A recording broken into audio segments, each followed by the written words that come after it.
প্ৰাৰ্থনা কৰোঁ যে আমাৰ সকলোৰে কেন্দ্ৰ যেন মনোযোগ যেন তোমাৰ ফালে থাকক আৰু আমি যেন সকলোৱে এটা খোলা মনেৰে প্ৰভু তোমাৰ বাক্য গ্ৰহণ কৰিব পাৰোঁ। পবিত্ৰ আত্মা, আমি জানো তুমি আজি আমাক নতুন বস্তু শিকাবা, আমাৰ জীৱনত শুধৰণি আনিবা, আমাৰ মন পালটন হ'ব প্ৰভু, আৰু আমি প্ৰতিদিন যীশুৰ নিচিনা হৈ গৈ থাকিম। যীশুৰ মহিমা হওক, যীশুৰ নামত আমি প্ৰাৰ্থনা কৰোঁ। আমেন, এইমেন, এইমেন। যোৱাকালি আমাৰ এলাবাষ্টাৰ শ্বিলঙৰ 1 বছৰ কমপ্লিট হ'ল আৰু আমি ঈশ্বৰক ধন্যবাদ দিবলৈ বিচাৰোঁ। যোনে যোনে নাহিলে আমি জানো আপোনালোকে আমাৰ কাৰণে প্ৰাৰ্থনা কৰি আছিলে আৰু আমি ঈশ্বৰৰ মহিমা কালি দেখা পাইছোঁ। শ্বিলঙৰ পৰিয়ালটো বাঢ়ি আছে আৰু তাতে আমি দেখা পাই আছোঁ সব বয়সৰ মানুহে যীশুৱে আনি আছে। বেলেগ বেলেগ ৰাজ্যৰ মানুহ আহি আছে, তাতে আৰাধনা কৰি আছে। যীশুৰ লগত তেওঁলোকৰ জীৱন সলনি হৈ আছে আৰু এইটো আমাৰ কাৰণে সন্মানৰ কথা যে আমি এইটোৰ এটা ভাগ হ'বলৈ পাই আছোঁ। আমেন। আৰু এইকেইদিন মোক যোনটো বস্তু প্ৰভুৱে হৃদয়ত দি আছে, যোৱাকালিও আমাক পাষ্টাৰ গেব্ৰিয়েলে যেতিয়া বাক্য প্ৰচাৰ কৰিলে তেওঁ একেই বস্তুটোৱে শিকালে আৰু মই জানো যে এইটো মণ্ডলীৰ কাৰণে এইটো উচিত সময়ৰ কাৰণে এইটো এটা উচিত বাক্য হয়। আৰু সেইকাৰণে আজি আমি নিজকে মনত পেলাম যে খ্ৰীষ্টিয়ান হোৱাৰ মানেটো কি। আমি কেতিয়াবা ইমান বছৰ খ্ৰীষ্টিয়ান হৈ যাওঁ বা যীশুৰ অনুসৰণ কৰাৰ পাছত আমি পাহৰি যাওঁ যে আচলতে আমাৰ দায়িত্ব কি হয়, আমি হয় কোন, আৰু এই পৃথিৱীখনত আমি যে আছোঁ আমি কিহৰ কাৰণে আছোঁ। আমাক কেতিয়াবা শয়তানে চেষ্টা কৰে জগতৰ নিচিনা ব্যৱহাৰ কৰাবলৈ, য'ত আমি সেই জগতৰ বস্তুবোৰ লৈয়ে ব্যস্ত হৈ থাকোঁ। সেই চাকৰি, সেই পইচা, সেই গাড়ী, টিভিত কি চলি আছে, সেই জগতৰ বস্তুবোৰতে আমাক সি বান্ধি ৰাখি থৈ দিয়ে। কিন্তু আচলতে এটা খ্ৰীষ্টিয়ান বা এজন খ্ৰীষ্টৰ বিশ্বাসীৰ জীৱনটো তাতকৈ বহুত বেলেগ। আমেন। আৰু আমাৰ এই পৃথিৱীখনত থকাৰ উদ্দেশ্যটো বেলেগ মানুহতকৈ বিশেষ হয়। আমেন। কাৰণ আমি যদিও এই পৃথিৱীখনত আছোঁ, যীশুৱে কৈছে তোমালোক পৃথিৱীত আছা, কিন্তু এই পৃথিৱীখন তোমাৰ ঘৰ নহয়, তোমালোক এই পৃথিৱীখনৰ নাগৰিক নহয় বুলি যীশুখ্ৰীষ্টই কৈছে। আমেন। সেইকাৰণে নিজকে অকণমান আমি চাব লাগিব, আমিও জগতৰ সংস্কৃতিৰ অনুসৰণ কৰা আৰম্ভ কৰিছোঁ নেকি? আমিও জগতৰ মানুহৰ লগত মিলি গৈছোঁ নেকি? কাৰণ যীশুৱে কৈছে তোমালোক হয় জগতৰ প্ৰকাশ, তোমালোক হয় জগতৰ লোণ। মানে আমি বেলেগ হয়। যেতিয়া মিঠা বস্তু এটাত অকণমান নিমখ মিলাই দিয়ে, নিমখটো কিন্তু বিশেষ হয় সোৱাদটো। আমেন। যেতিয়া অন্ধকাৰত এটা সৰু কেণ্ডেল এটাও জ্বলায়, কেণ্ডেল যে জ্বলিছে গম পায়। মানে খ্ৰীষ্টিয়ান এটা বেলেগ হ'ব লাগে। আমি যেতিয়া এটা বস্তুত ভাগ লওঁ বা ক'ৰবাত কাম কৰোঁ, তাতে মানুহে গম পাব লাগে এজন ব্যক্তি বেলেগ হয়, এজন ব্যক্তি বেলেগৰ নিচিনা নহয়, এজন ব্যক্তি সোমালে বিশেষ, কিবা এটা বেলেগ পৃথিৱীৰ পৰা অহা যেন লাগে। সেনেকুৱা হ'ব লাগে আমি। সেইকাৰণে আমি যদি পাহৰি গৈছোঁ, আজি আমাক যেন যীশুৱে পুনৰবাৰ মনত পেলাওক যে আমাৰ দায়িত্ব কি হয়, আমি কোন হয়। আমেন। খ্ৰীষ্টিয়ান হোৱাটো ধৰ্ম কম আৰু দায়িত্ব বেছি হয়। বহুত মানুহে ভাবে যে খ্ৰীষ্টিয়ান মানে এটা ধৰ্ম লৈ ল'লোঁ, মই এটা চাৰ্টিফিকেটত নাম আছে আৰু এটা গীৰ্জাত মোৰ এটা বাপ্তিস্ম লৈছোঁ পানীৰ, আৰু হৈ গ'ল আৰু মোৰ সেইখিনি, চ' মই খ্ৰীষ্টিয়ান ধৰ্ম লৈছোঁ। খ্ৰীষ্টিয়ান হোৱাটো এটা ধৰ্মৰ কথা নহয়। আপুনি যদি, মই যোৱা সপ্তাহ শিকাইছিলোঁ ইংৰাজী সভাত যে আমি যদি যীশুখ্ৰীষ্টৰ অনুসৰণ কৰি থকা নাই, আমি আচলতে খ্ৰীষ্টিয়ান নহয়। হ'ব পাৰে যে আপোনাৰ নাম কোনোবা এটা চাৰ্চৰ ৰেজিষ্টাৰত আছে লিখা, কিন্তু যদি আপুনি যীশুৰ শিক্ষাবোৰৰ অনুসৰণ কৰা নাই, আমি খ্ৰীষ্টিয়ান নহয়। কোনটো মুখেৰে আমি নিজকে খ্ৰীষ্টিয়ান বুলি ক'ব পাৰোঁ? কাৰণ খ্ৰীষ্টিয়ান হোৱাটো কেৱল ধৰ্ম এটা নহয়ে, এইটো এটা দায়িত্ব হয়।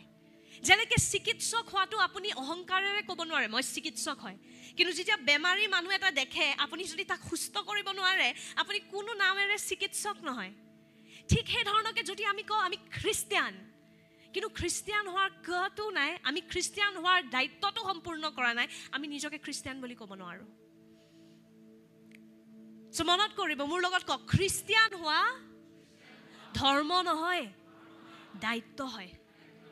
দায়িত্ব কিয় হয় আমি আজি বুজিম। এই শব্দটো খ্ৰীষ্ট, এই শব্দটোৰ অৰ্থটো কি হয় প্ৰথম আজি আপোনালোকে জানি লওক। বহুতে কয় খ্ৰীষ্টিয়ান মই, খ্ৰীষ্টিয়ান মানে কি, খ্ৰীষ্ট মানে কি? আমি কেতিয়াবা ভাবোঁ যে যীশুখ্ৰীষ্টৰ চাৰনেম আছিলে জিজাছ ক্ৰাইষ্ট, যেনেকৈ সোনিয়া ভট্টাচাৰ্য, আমি ভাবোঁ জিজাছ ক্ৰাইষ্ট, তেখেতৰ জাতি আছিলে ক্ৰাইষ্ট। নহয়, খ্ৰীষ্টিয়ান মানে এইটো এটা বহুত ডাঙৰ এটা দায়িত্ব বা এটা নাম এটা যোনটো যীশুক দিয়া গৈছিল, এইটো তেওঁৰ পৰিচয় আছিলে। খ্ৰীষ্ট মানে এনেকুৱা এজন ব্যক্তি যাক অভিষিক্ত কৰা গৈছে। অভিষিক্ত মানে বুজি পাইছেনে? আনইণ্ট কৰা যায়, পুৰণা নিয়মত যেতিয়া কিবা এটা বস্তু বা কোনোবা এজন ব্যক্তিক বিশেষকৈ ঈশ্বৰৰ কামৰ কাৰণে বেলেগ কৰা গৈছিল তেওঁৰ ওপৰত তেল সানি দিয়ে যদি আপুনি এনেকুৱা এজন ৰজা হয় যাক ঈশ্বৰে মাতিছে আপোনাক তেল সানি পেলাই অভিষিক্ত কৰে বা কিবা এটা যদি বস্তু এটা আছে যোনটো সাধাৰণ কামৰ কাৰণে ব্যৱহাৰ নকৰোঁ এইটো কেৱল ঈশ্বৰৰ ঘৰৰ কাৰণে ব্যৱহাৰ কৰিম মন্দিৰৰ কাৰণে ব্যৱহাৰ কৰিম যেতিয়া পুৰণা নিয়মত তেওঁলোকে তেল সানি পেলাই সেই বস্তুটো অভিষিক্ত কৰি দিয়ে মানে বিশেষ কৰি দিয়ে ঠিক সেই ধৰণকে কৃষ্ণ মানে এনেকুৱা এজন ব্যক্তি যাৰ অভিষিক্ত কৰা গৈছে তেলেৰে নহয় কিন্তু ঈশ্বৰৰ আত্মাৰে So Jesus Christ এনেকুৱা এজন ব্যক্তি আছিল যাৰ অভিষিক্ত কৰা গৈছিল ঈশ্বৰৰ আত্মাৰে তেওঁ বিশেষ কৰা গৈছিল ঈশ্বৰৰ কাৰ্যৰ কাৰণে আমেন আৰু যোনে নিজকে খ্ৰীষ্টিয়ান বুলি কয় আমিও হে অভিষিক্ত কৰা লোকসকল যোনে হে আপুনি ক'ব পাৰে হে প্ৰধান অভিষিক্ত লোকসকলৰ অনুসৰণ কৰে So আমিও কিন্তু অভিষিক্ত কৰা লোক So we are anointed people who follow the anointed one Are you understanding? এজন খ্ৰীষ্টিয়ান কোন হয় যাক ঈশ্বৰে অভিষিক্ত কৰিছে আৰু তেওঁলোকে আসল প্ৰধান অভিষিক্ত কৰা ব্যক্তিজন মানে যীশুৰ অনুসৰণ কৰে সেইজন হয় খ্ৰীষ্টিয়ান সো যদি আপুনি কৈ আছে মই খ্ৰীষ্টিয়ান হয় আৰু কিছুমান মানুহে খ্ৰীষ্টিয়ান বুলি ক'বলৈ লাজ কৰে মানে আপুনি বুজিয়ে পোৱা নাই আমি ভাবো নাই নাই মই খ্ৰীষ্টিয়ান নহয় মই এনে খ্ৰীষ্টিয়ান মানে কি জানে আপুনি বেলেগ আপোনাক ঈশ্বৰে নিজৰ উপস্থিতিৰে বেলেগ কৰি দিলে সেইটো সন্মানৰ কথা নহয় নে গৌৰৱেৰে ক'ব লাগে যে মই হয় খ্ৰীষ্টিয়ান এটো এটা গালি নহয় খ্ৰীষ্টিয়ানটো হোৱা এটা গালি নহয় এটো সন্মানৰ কথা যে মই যীশু খ্ৰীষ্টৰ অনুসৰণ কৰোঁ যাৰ অভিষেক কৰা গৈছে তেওঁৰ অনুসৰণ কৰোঁ আৰু এইভাবে মই অভিষিক্ত কৰা গৈছো আমেন সো আমি কোন হয় হে লোকসকল যাৰ অভিষিক্ত কৰা গৈছে আৰু আমি হে প্ৰধান অভিষিক্ত কৰা লোকসকলৰ তেহে ব্যক্তিজনৰ আমি অনুসৰণ কৰোঁ আমেন আৰু নতুন নিয়মত আমাৰ কাৰণে এটো বেছি শক্তিশালী কাৰণ কেৱল তেলেৰে আমাৰ অভিষিক্ত কৰা নাই আমাক ঈশ্বৰৰ আত্মাৰে anoint কৰা গৈছে মানে বেলেগ কৰা গৈছে আমেন কিন্তু এই বেলেগ কৰাটো বিশেষ কৰাটো এনে ফুৰ্তিৰ কাৰণে নহয় এটো এটা দায়িত্বৰ কাৰণে হয় বুজি পাই আছে মোৰ লগত আছে সকলোৱে আমাৰ যে ঈশ্বৰে বেলেগ কৰিছে হেতু এটা দায়িত্বৰ কাৰণে হয় হে দায়িত্বটো যিশুৱে আমাক শিকাইছিলে লুক 4 অধ্যায় 18 আৰু 19 পদত প্ৰভুৰ আত্মা মোৰ ওপৰত আছে মানে প্ৰভুৰ আত্মাৰে যিশুৰ অভিষিক্ত কৰা গৈছে আহক আমি একেলগে পঢ়িম তাৰ পিছত কিয়নো দৰিদ্ৰ সকলৰ আগত শুভবাৰ্তা প্ৰচাৰ কৰিবলৈ তেওঁ মোক অভিষিক্ত কৰিলে সো অভিষিক্ত কিয় কৰা গ'ল দৰিদ্ৰ লোকসকলক শুভবাৰ্তা প্ৰচাৰ কৰিবলৈ আমেন আৰু দৰিদ্ৰ মানে কেৱল ৱালেটত দৰিদ্ৰ নহয় আত্মাত দৰিদ্ৰ মানে হে লোকসকল যোনে নাজানে যে ঈশ্বৰে তেওঁলোকক যে ভাল পায় আপুনি লেফটত চাওক হোফালে চাওক বাফালে চাওক সব ফালে এনেকুৱা মানুহ আছে যোনে নাজানে যে যিশুৱে তেওঁলোকৰ কাৰণে কি কৰি গ'ল তেওঁলোকে যে ঈশ্বৰক এতিয়া ইমান সহজৰে ঢুকি পাব পাৰে কিমান মানুহে নাজানে কিন্তু তেওঁলোকক ক'ব কোনে আমি যাক অভিষিক্ত কৰা গৈছে আমেন সো খ্ৰীষ্টিয়ান কিয় হ'ল আপুনি মানে কিয় অভিষিক্ত কৰা গ'ল আপোনাক যাতে আপুনি দৰিদ্ৰ সকলক শুভবাৰ্তা প্ৰচাৰ কৰিব পাৰে যাতে আপুনি সেৱা কৰিব পাৰে আমেন এটো নিজকে ভাল লগাবলে নহয় কিন্তু এটো বেলেগৰ সেৱা কৰিবলৈ সেইকাৰণে এটা মহদায় খ্ৰীষ্টিয়ান এটা আমি স্বাৰ্থপৰ হ'ব নোৱাৰো যে মই নিজে স্বৰ্গলৈ গৈ আছো বাকি যি যায় ভাৰমে কালি আমাক পাষ্টাৰ গেব্ৰিয়েলে শিকাইছিলে যে যীশু খ্ৰীষ্ট ক্ৰুচত থাকোতে নিজৰ অন্তিম উখাৰ লাগে কিন্তু মানুহক বচাই গৈছে হে চুৰটো যোন ক্ৰুচত আছিল তাৰো উদ্ধাৰ কৰি গৈছে যীশু খ্ৰীষ্টই মনত আছেনে অন্তিম সময়তো যীশুৱে ব্যক্তিক বচাইছিলে হেতু হ'ল আমাৰ যীশুৰ হৃদয় তেওঁৰ হৃদয়খন মানুহৰ কাৰণে কান্দে তেওঁৰ হৃদয়খন মানুহৰ কাৰণে ভাঙে আমেন আৰু আমি যদি তেওঁৰ অনুসৰণ কৰোঁ আমি স্বাৰ্থপৰ হ'ব নোৱাৰো আমি স্বাৰ্থপৰ হৈ আছো নেকি আপুনি নিজে চাওক আজি আমি কাক লৈ আনিছো কাক আমি শুভবাৰ্তা প্ৰচাৰ কৰিবলৈ লৈ আনিছো নাই আমি নিজে নিজে আহিছো মানে ক'বাত নে ক'বাত স্বাৰ্থপৰ হৈছো কেতিয়া আছিল লাষ্ট টাইম যেতিয়া আপুনি কান্দিছিলে যে প্ৰভু নতুন মানুহ মই কাক এতিয়া প্ৰভু যিশু তোমাৰ প্ৰেম দেখুৱাব পাৰো প্ৰভু কিমান মানুহে তোমাক নাজানে প্ৰভু মোৰ ব্যৱহাৰ কৰা কেতিয়া আমি হেনেকে প্ৰভুক খুজিছিলো লাষ্ট নিজকে আমি পৰীক্ষা কৰিব লাগিব তাৰপিছত যীশু খ্ৰীষ্টই কৈ আছে, আহক আমি চাম, তেওঁ মোক অভিষিক্ত কৰিলে, আপুনি চালো ইয়াতে শুভবাৰ্তা প্ৰচাৰ কৰিবলৈ। তেওঁ মোক বন্দীয়াৰ সকলৰ আগত মুক্তিৰ কথা আৰু অন্ধৰ আগত পুনৰাই দৃষ্টি পোৱাৰ কথা ঘোষণা কৰিবলৈ পঠালে। আমেন। যোনটো যীশুৱে কৰিলে সেইটো আমি কৰিব লাগিব। আমেন। এতিয়া যীশুৱে কি কৈছে? যোনবোৰ মানুহ বন্দী হৈ আছে তেওঁলোকক মুক্ত কৰিবলৈ, অন্ধকাৰত থকা মানুহক পুনৰাই দৃষ্টিটো ঘূৰাই দিবলৈ যীশুখ্ৰীষ্ট আহিছে। আমেন। ইয়াৰ উপৰি প্ৰভুৰ গ্ৰাহ্য বছৰ ঘোষণা কৰিবলৈ মোক পঠালে। আমেন। চ' সেই অভিষেকটো কিয় দিয়া গৈছে? বেলেগ মানুহক ঈশ্বৰৰ ৰাজ্যৰ বিষয়ে ক'বলৈ, বেলেগ মানুহক ঈশ্বৰৰ প্ৰেমৰ বিষয়ে ক'বলৈ। আমেন। আৰু মই কোৱা নাই যে আমি জোৰ জবস্তি কৰিম যে ইয়াতে আহিব লাগিব, নাই। যীশুৱে কেতিয়াও কাৰো জোৰ জবস্তি কৰা নাছিলে। আমেন। আৰু যদি আমি জোৰ জবস্তি কৰোঁ, আমি ক'ৰবাত নে ক'ৰবাত আচল যীশুখ্ৰীষ্টৰ অনুসৰণ কৰা নাই। কিন্তু মানুহক জনোৱাটো যে আপুনি জানে নে নাজানে যে আপোনাক এজন ঈশ্বৰে কিমান প্ৰেম কৰে, আপোনাৰ কাৰণে নিজৰ প্ৰাণৰ বলি দিলে যাতে আপুনি আৰু বলিদান দি থাকিব নালাগে। আপুনি জানে নে নাজানে? তাৰপিছত মানুহে বাছনি কৰে নকৰে সেইটো তেওঁৰ ওপৰত আমি এৰিব লাগিব। আমেন। কিন্তু মানুহক কোৱাটো, শুভবাৰ্তা প্ৰচাৰ কৰাটো সেইটো আমাৰ দায়িত্ব হয়। এইবাবে আমাক অভিষিক্ত কৰা গ'ল। আমেন। চ' মনত কৰিব, আপোনালোক অভিষেক, আপোনাৰ ওপৰত অভিষেক আছে। কিহৰ অভিষেক? ঈশ্বৰৰ পবিত্ৰ আত্মাৰ অভিষেক আছে। মানে আপোনালোক বেলেগ হয় গোটেই জগতৰ পৰা। আমেন। আৰু কিছুমান মই আপোনাক অৰ্থ দিবলৈ বিচাৰোঁ অভিষেক থকাৰ মানে কি। অভিষেক থকা মানে আপুনি স্বৰ্গ আৰু পৃথিৱীৰ দলং বনি যায়। স্বৰ্গ আৰু পৃথিৱীৰ দলং। You become the bridge between heaven and earth when you are anointed. Amen.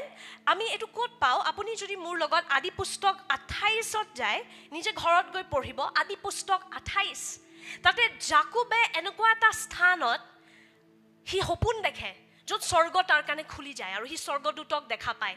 আৰু সি সেই ঠাইটোক অভিষিক্ত কৰে আৰু সি কয় যে এইটো হয় স্বৰ্গৰ দুৱাৰ। চ' যোনটো বস্তুক অভিষেক কৰা যায়, অভিষিক্ত কৰা যায়, মানে তেওঁ হয় স্বৰ্গ আৰু পৃথিৱীৰ মাজৰ দলং এখন। তাতে স্বৰ্গ অনুভৱ কৰে। এটা খ্ৰীষ্টিয়ানো সেনেকুৱা হ'ব লাগে। আমি স্বৰ্গৰ দুৱাৰ হ'ব লাগে। যেতিয়া মানুহ এজনে আপোনাক দেখা পায়, মানুহে স্বৰ্গক দেখিব লাগে। যোনবোৰ মানুহে ঈশ্বৰ আছে নে নাইও বিশ্বাস নকৰে, কিন্তু যেতিয়া এজন বিশ্বাসীক লগ পায় বুজি পাব লাগে যে আছে চাগে এজন আচল ঈশ্বৰ। কাৰণ বিধানক দেখি পালে মোৰ বেলেগ লাগিছে। এটা গোটেই এটা স্বাৰ্থপৰ পৃথিৱী এখনত বিধান আহিছে যোনে মোতকেও, মই যিমান নিজকে ভাল পাওঁ মোক তাতকৈ বেছি ভাল পায় দেখোন, মোক তাতকৈ বেছি সহায় কৰি আছে। নিশ্চয় এজন ঈশ্বৰ আছে। আমেন। সেনেকুৱা অনুভৱ কৰিব লাগে মানুহে যেতিয়া আপোনাক দেখা পায়। আমেন। যেতিয়া আমাক লগ পায় মানুহে কি অনুভৱ কৰে? আমি সেইটো প্ৰশ্ন কেতিয়াবা আমাৰ ওচৰে পাছৰে থকা মানুহ সুধিব লাগে। মোক যেতিয়া দেখা কি শব্দ আহে মাথাত সুধি চাবচোন। আৰু বিশ্বাসীক নহয়, কাৰণ বিশ্বাসীয়েতো ক'বই যীশু। চাৰ্চৰ ভিতৰত খ্ৰীষ্টিয়ান হোৱাটো একো ডাঙৰ কথা নহয়। বজাৰত খ্ৰীষ্টিয়ানৰ নিচিনা ব্যৱহাৰ কৰিব পাৰিছেনে নাই? চাৰ্চ এটাত চব খ্ৰীষ্টিয়ান বনি যায়, যোন খ্ৰীষ্টিয়ান নহয়ও খ্ৰীষ্টিয়ান বনি যায়। কিন্তু বজাৰত খ্ৰীষ্টৰ নিচিনা ব্যৱহাৰ হয়নে নহয় আমাৰ? ৰাস্তাত খ্ৰীষ্টৰ নিচিনা ব্যৱহাৰ হয়নে নহয় আমাৰ? নিজৰ অফিচত, নিজৰ স্কুলত কেনেকুৱা ব্যৱহাৰ আমাৰ? আমি স্বৰ্গ আৰু পৃথিৱীৰ দলং হৈ আছো নে নাই? আজিৰ পৰা এই গোটেই সপ্তাহটো সুধি চাবচোন। যোনবোৰ মানুহে খ্ৰীষ্টক নাজানে তেওঁলোকক সুধি চাবচোন। মোক দেখিলে 5টা শব্দ কোৱাচোন, কি আহে?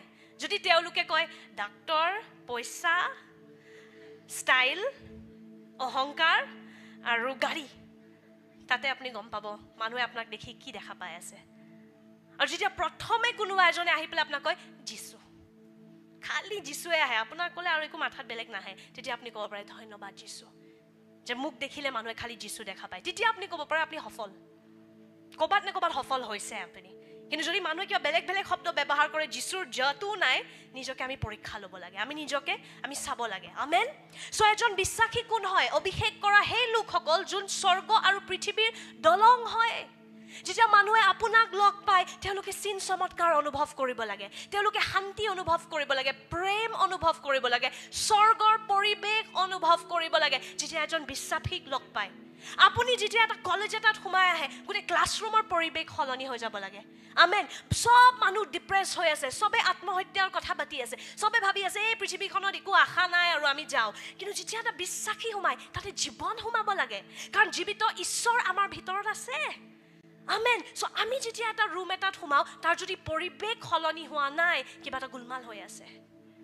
কাৰণ এটা খ্ৰীষ্টিয়ান কোন হয় মোৰ লগত কওক স্বৰ্গ আৰু পৃথিৱীৰ মাজৰ দলং আমেন আপুনি স্বৰ্গ আৰু পৃথিৱীৰ দলং হয় আমেন আপোনাৰ অভিষেক আছে হেতু বিশ্বাস কৰক সব বিশ্বাসীৰে ভিতৰত অভিষেক আছে পবিত্ৰ আত্মাৰ হেতু আপুনি গলাতিয়া 3 অধ্যায় 2 পদত চাব আপোনাক অভিষেক কৰা গৈছে আমেন যদি আপুনি সঁচাকে পুৰা হৃদয়ৰে বিশ্বাস কৰে যে যীশু ঈশ্বৰ হয় যদি আপুনি সঁচাকে বিশ্বাস কৰে যে তেওঁৰ পুনৰুত্থান হ'ল যে তেওঁ আপোনাৰ ত্ৰাণকৰ্তা হয় আপোনাৰ অভিষেক আছে আমেন মই কেৱল এই বিষয়ে আহক আমি পঢ়িম গলাতিয়া 3 অধ্যায় 2 পদ মই কেৱল এই বিষয়ে আপোনালোকৰ পৰা জানিব বিচাৰো যে আপোনালোকে কি বিধানৰ কাৰ্যৰ দ্বাৰা আত্মা পালে নেকি নে বাৰ্তা শুনি বিশ্বাস কৰা দ্বাৰাই পালে আমেন আৰু তাৰপিছত পাচনি কৰ্ম 2 অধ্যায় 38 পদত পিতৰে অন্তত কয় যে পবিত্ৰ আত্মাৰ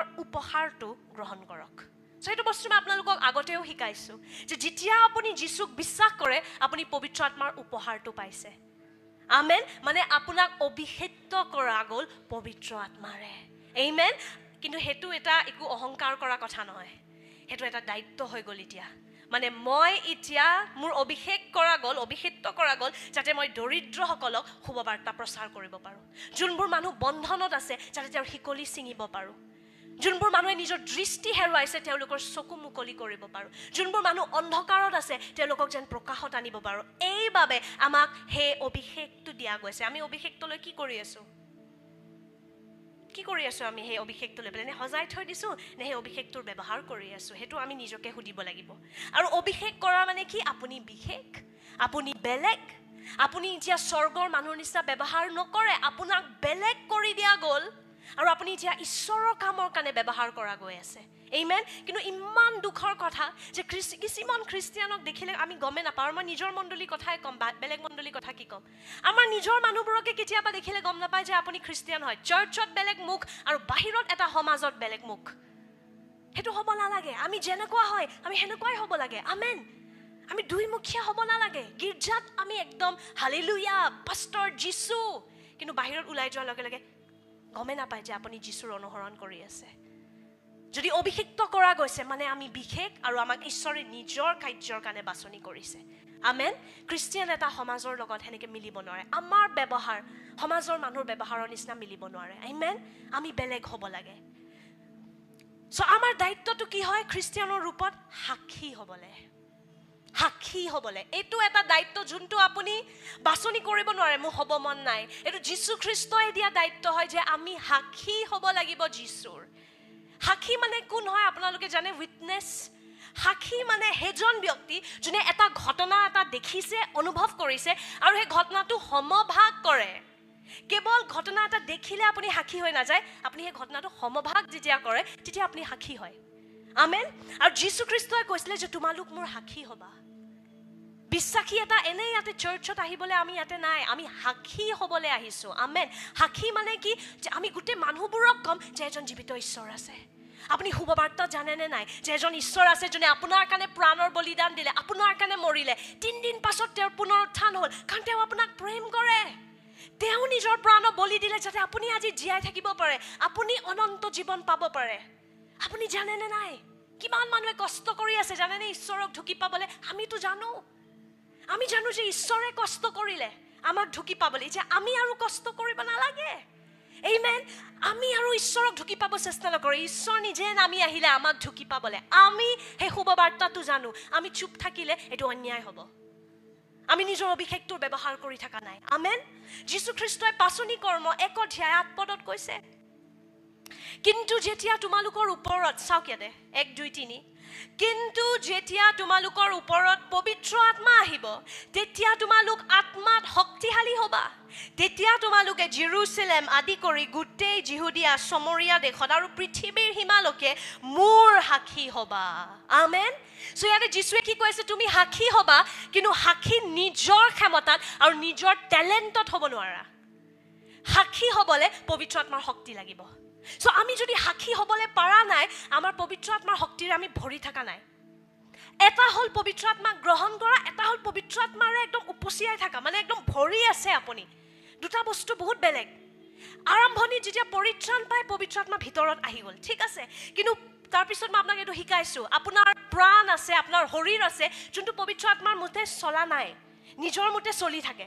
কিন্তু আমি যেতিয়া আমাৰ প্ৰাণ, শৰীৰ, আবেগ, আত্মা সকলো যেতিয়া পবিত্ৰ আত্মাৰ অনুসৰণ কৰে, তেতিয়া আমি ক'ব পাৰোঁ আমি পবিত্ৰ আত্মাৰে ভৰি আছোঁ। আমেন। যেতিয়া আপোনাৰ শৰীৰেও পবিত্ৰ আত্মাৰ বাধ্য কৰে, আজ্ঞাৰ পালন কৰে, বা যেতিয়া আপোনাৰ আবেগেও পবিত্ৰ আত্মাৰ মতে চলে, বুজি পাই আছেনে? আবেগে কৈ আছে হু, কিন্তু পবিত্ৰ আত্মাই কৈছে উঠ আৰু প্ৰাৰ্থনা কৰ। আপুনি যেতিয়া উঠি আৰু প্ৰাৰ্থনা কৰিছে, শৰীৰে পবিত্ৰ আত্মাৰ আজ্ঞাৰ পালন কৰিলে, মানে আপুনি পবিত্ৰ আত্মাৰ তলত নিজৰ শৰীৰটো আনি আছে। আমেন। তেতিয়া আপুনি ক'ব পাৰে আপুনি পবিত্ৰ আত্মাৰে ভৰি আছে। আমেন। চ' আমি যদি সাক্ষী হ'বলৈ পৰা নাই, আমি ক'ৰবাত নে ক'ৰবাত পবিত্ৰ আত্মাৰে ভৰি থকা নাই। লাষ্ট আপুনি কেতিয়া কাবাক যীশুৰ কথা কৈছিলে? কেতিয়া আপুনি নতুন ব্যক্তি এজনক যীশুৰ প্ৰেমৰ বিষয়ে সমভাগ কৰিছিলে? কেতিয়া এজন মানুহে আপোনাক নিজে আহি পেলাই সুধিছিলে তুমি ইমান বেলেগ কেলে? তোমাক দেখিলে কিয় লাগে যেনিবা তুমি আমাৰ নিচিনা নহয়? কিবা এটা ফূৰ্তি লাগে জানানে তোমাক দেখিলে? কিবা এটা চাফা লাগে তোমাক দেখিলে? কেতিয়া আছিলে লাষ্ট যেতিয়া কোনোবাই আহি আমাক এইবোৰ কথা কৈছে? নিজে নিজৰ ক্ষমতাত যদি আমি সাক্ষী বনিব চেষ্টা কৰোঁ, আমি ভাগৰি যাম, আমি ফেইল কৰিম। যীশুৱে কি কৈছে? পবিত্ৰ আত্মা তোমাৰ ওপৰত আহিব, তুমি আত্মাত শক্তিশালী হ'বা, তেতিয়াহে তুমি সাক্ষী হ'ব পাৰিবা। পবিত্ৰ আত্মাৰে ভৰি নাথাকিলে শক্তি নাথাকে, শক্তি নাথাকিলে আমি সাক্ষী হ'ব নোৱাৰোঁ। বুজি পাই আছে? আমি সদায় উইটনেছ, সাক্ষীৰ ওপৰত ফ'কাছ কৰোঁ। ঈশ্বৰে কৈ আছে প্ৰথম তুমি আত্মাৰ ওপৰত ফ'কাছ কৰা। পবিত্ৰ আত্মাৰে ভৰিলে তুমি শক্তিত থাকিবা, শক্তিত থাকিলে অট'মেটিকেলি তুমি সাক্ষী হ'ব পাৰিবা। তুমি ইমান চেষ্টাই কৰিব নালাগিব মই আজি সাক্ষী হ'ম। তোমাৰ জীৱন ধাৰাটোৱে এটা সাক্ষ্য হ'ব। Amen. Are you with me? For those who don't understand Assamese, I'll just translate, okay?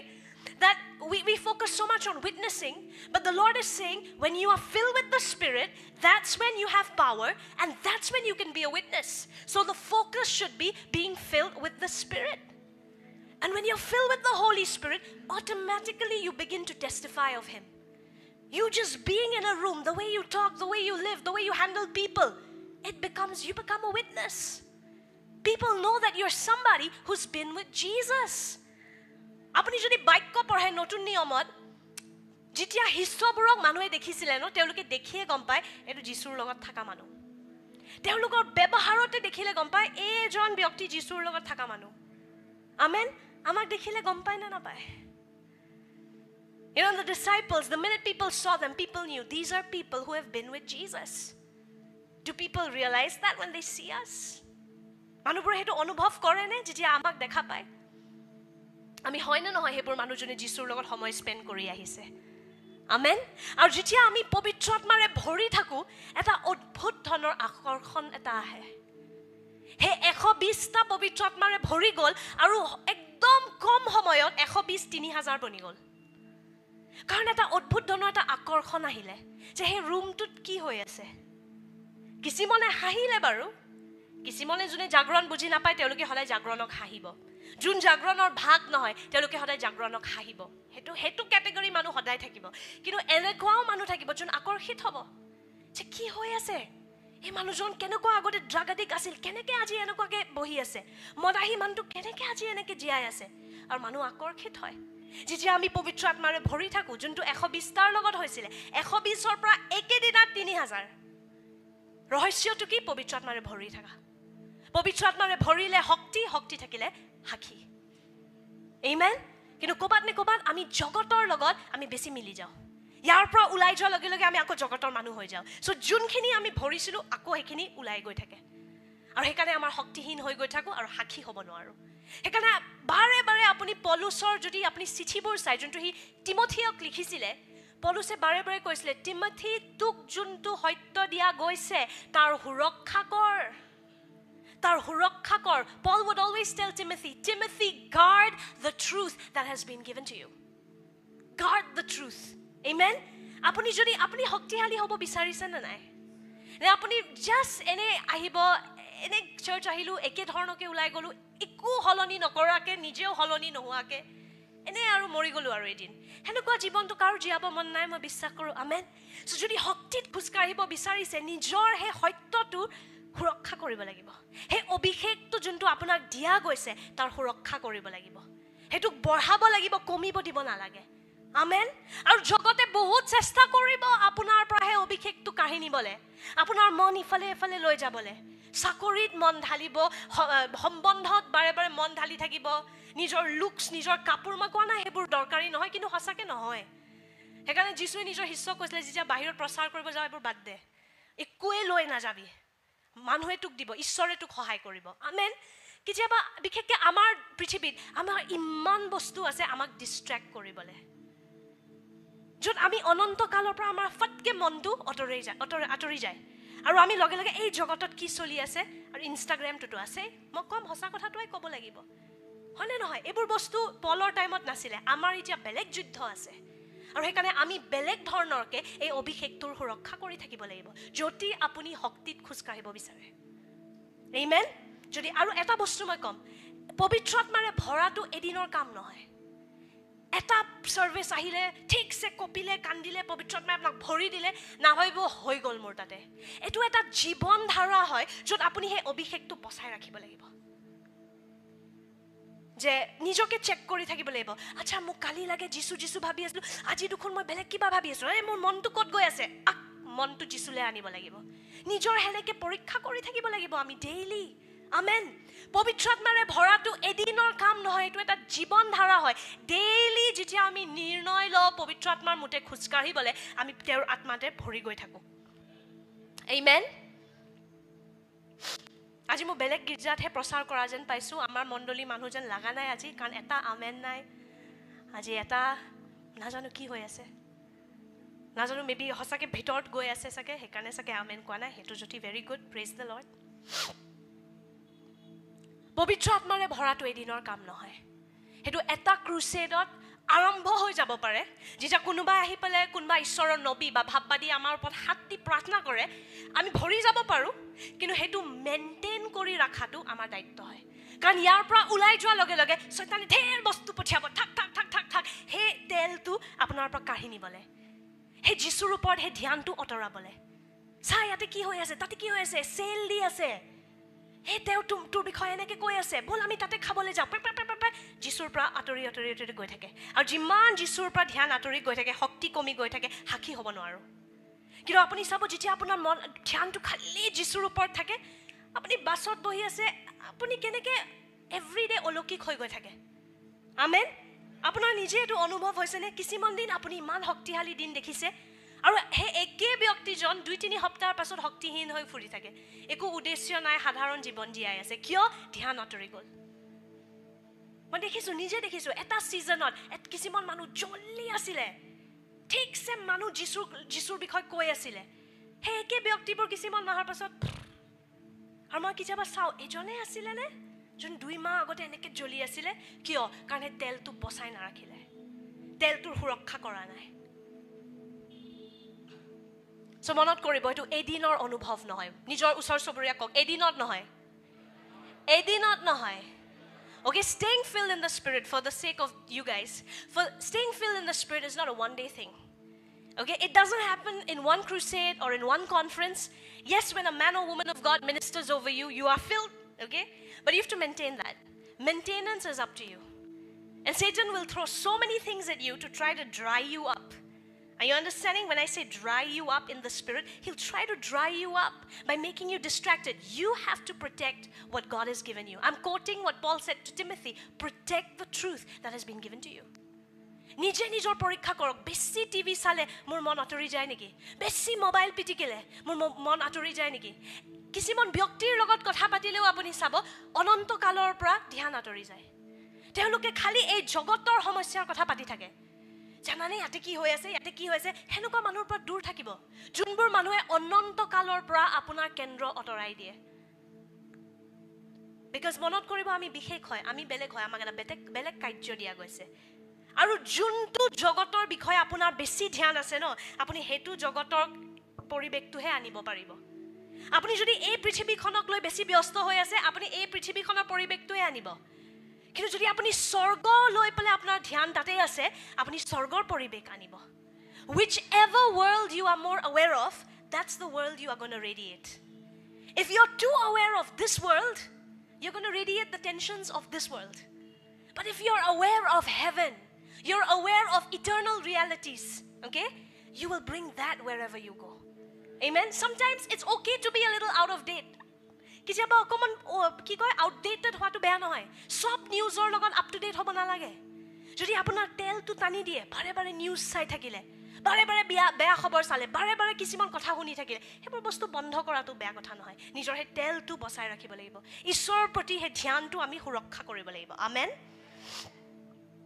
So মনত কৰক পবিত্ৰ আত্মাৰ লগত ভৰিব লাগিব ভৰিলে শক্তি হলে সাক্ষী আমেন আৰু পবিত্ৰ আত্মাৰে ভৰাটো এদিনৰ অনুভৱ নহয় এটো ডেইলি আমাৰ সিদ্ধান্ত হ'ব লাগিব ডেইলি আমাৰ নিৰ্ণয় হ'ব লাগিব পবিত্ৰ আত্মাৰ মতে খুচকাৰি থাকা নহলে এদিন আপুনি একদম ডাঙৰ প্ৰচাৰক এদিন আপুনি এদিন সিংহ এদিন মেকুৰী হেতু হৈ থাকে সিংহ আৰু মেকুৰী মই খ্ৰীষ্টিয়ানবোৰক দেখো এদিন একদম সিংহ হৈ আছে প্ৰেজ দ্য লৰ্ড আৰু এদিন হঠাৎ মেকুৰী বনি গল কিয় কাৰণ হে তেলটো বচাই ৰাখা নাই নিজৰ কেন্দ্ৰটো ঈশ্বৰৰ ওপৰত দি থকা নাই সো নিজকে পৰীক্ষা কৰক নিজকে বচাই ৰাখক আমেন